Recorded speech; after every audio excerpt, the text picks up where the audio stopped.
Good morning बच्चों। Class 2 आज हम पढ़ेंगे हिंदी फर्स्ट। बच्चों आज हम भाषा सेतु का पाठ 4 साहसी अमित पढ़ेंगे। पाठ का नाम है साहसी अमित। ये प्रेरक प्रसंग है। प्रेरक यानी शिक्षाप्रद कहानी है जो हमें जानना और सब चाहिए। ये जिस पाठ को पढ़कर हमें प्रेरणा मिलती है, इस पाठ से हमें साहसी होने की शिक्षा यानी प्रेरणा मिलती है। ये कहानी है एक अमित नाम के लड़के की जिसका पूरा नाम अमित बनर्जी है। तो आज हम पाठ का शुरुआत करेंगे। सहसा एक दर्दनाक चीख से सारा वातावरण काँप उठा। सभी लोग उधर देखने लगे जिधर से चीख आई थी। सहसा यानी कि अचानक एक दर्दनाक चीख से भरी आवाज़ सारे वातावरण में गूंज उठा। सभी लोग उधर देखने लगे जिधर से चीख आई थी यानी आवाज़ आई थी। अमित भी उन लोगों में से एक था जो चीख को सुनकर ठगे से खड़े थे। वह अपने साथियों के साथ उस मकान के अंदर गया जहाँ से चीख की आवाज़ आई थी। वहाँ का दृश्य देखकर उसके रोंगटे खड़े हो गए यानी वह क्या हो गया, कांपने लगा। उसके रोंगटे यानी रोए क्या हो गए, खड़े हो गए। शरीर के भय डर के कारण शरीर के उसके सारे रोए क्या हो गए, खड़े हो गए। कानन बिजली के तार से चिपका हुआ था। उनके साथी में से एक साथी का नाम था कानन, जो एक लड़के का नाम है कानन। वह बिजली के तार से चिपका हुआ था। उसे देखकर अमित मन ही मन छटपटा उठा। कानन की जान कैसी बचाई जाए। यह घटना कोलकाता के उपनगर बेहाला की है। बेहाला का यह मकान टूटी फूटी हालत में था, जिसे बच्चों ने अपने खेल कूद का स्थान बना लिया था। कानन अन्य बच्चों के साथ वहां आंख मिचौली का खेल खेल रहा था। मकान की एक दीवार पर बिजली का तार लटक रहा था। तार के ऊपर की रबर गलकर उतर गई थी। बच्चों का ध्यान तार की ओर नहीं गया। खेल समाप्त होने पर धीरे धीरे सभी बच्चे चले गए। कानन भी जाने लगा। तभी अचानक उसका हाथ तार से छू गया, जिसके कारण वह उससे चिपक गया था। यानी बच्चों, इस कहानी में अमित नाम का एक लड़का है जो उस टूटी फूटी मकान में अपने साथियों के साथ खेल रहा था, जिससे उस लड़कों में एक कानन नाम का भी लड़का था, वो भी खेल रहा था। जब सारे बच्चे खेल से वापस उस टूटे फूटे मकान से वापस आ रहे थे, तभी कानन नाम के बच्चे से वह तार क्या हो गया, छू गया यानी छुआ गया, जिसके कारण वह उससे चिपक गया था। कानन के साथी उसे बचाना तो चाहते थे, पर उन्हें कोई उपाय नहीं सूझ रहा था।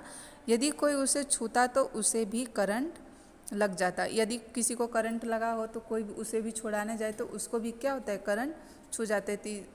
तो कोई लकड़ी का अगर सूखा लकड़ी हो या प्लास्टिक हो या रबर का जूता हो तो उससे छुड़ाया जा सकता है। अमित को एक उपाय सूझा। उसी में से एक अमित नाम का भी लड़का था, जिससे उसको एक उपाय सूझा। वह एक लंबी सी लकड़ी तलाश करने लगा यानी ढूंढने लगा। एक लंबी सी लकड़ी ढूंढने लगा जिससे कानन को छुड़ाया जा सके। उसने पढ़ा था कि यदि कोई बिजली के करंट से चिपक जाए तो उसे लकड़ी के द्वारा या रबर के जूते पहनकर अलग किया जा सकता है, लेकिन ना ही अमित के पास लकड़ी था और ना ही वह रबर के जूते पहना था। बहुत ढूंढने पर भी उसे लकड़ी का टुकड़ा नहीं मिला। उसके पैरों में रबर के जूते भी नहीं थे।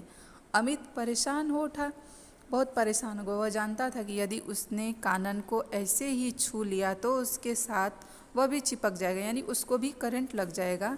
उसने अपने मन में किसी भी प्रकार कानन को बचाने का निश्चय किया।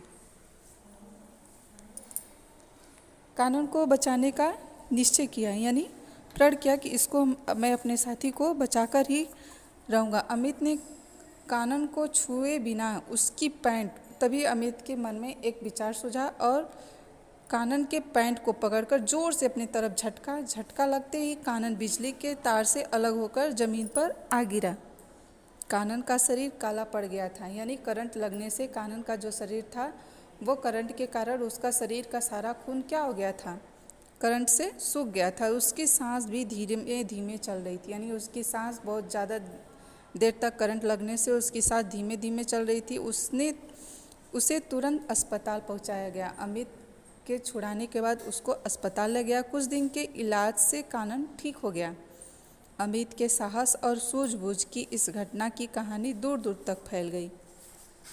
जब अमित से पूछा गया, अपने प्राण संकट में डालते हुए तुम्हें भय नहीं लगा था? तब अमित ने उत्तर दिया, बहुत ही खुशीपूर्वक उत्तर दिया, किसी को संकट में देखकर उसकी सहायता करना हमारा कर्तव्य है, यानी फर्ज है।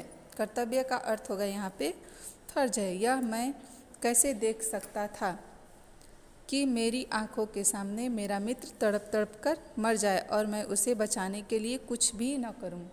यानी कि अमित ने उसकी कैसे देख सकता था कि उसका मित्र करंट से तड़प कर अपनी दम तोड़ दे और मैं यहाँ से चला जाऊँ। अमित का कहना सच था। मुसीबत में पड़े व्यक्ति की हमें अवश्य सहायता करनी चाहिए। अमित का पूरा नाम अमित बनर्जी है। उसे साहस और सूझबूझ के लिए राष्ट्रपति द्वारा राष्ट्रीय पुरस्कार से सम्मानित किया गया। बच्चों, तुम्हें भी अमित की तरह साहसी और सूझबूझ वाला बालक बनना चाहिए। हमें इस कहानी से यह शिक्षा मिलती है कि हमें कोई भी हो जो मुसीबत में पड़ा हो उसकी मदद करनी चाहिए, ना कि वहाँ से छोड़कर भागना चाहिए। तो यह अमित का पूरा नाम अमित बनर्जी है, जिससे उसको राष्ट्रीय पुरस्कार के साथ सम्मानित किया गया। ये अमित की कहानी है, अमित और कानन की। तो बच्चों, यहाँ पे कुछ शब्द भी आए हैं जिसे हम शब्दार्थ बाद में पढ़ेंगे। आज ये आप लोग इस कहानी को अच्छे से पढ़ लीजिएगा।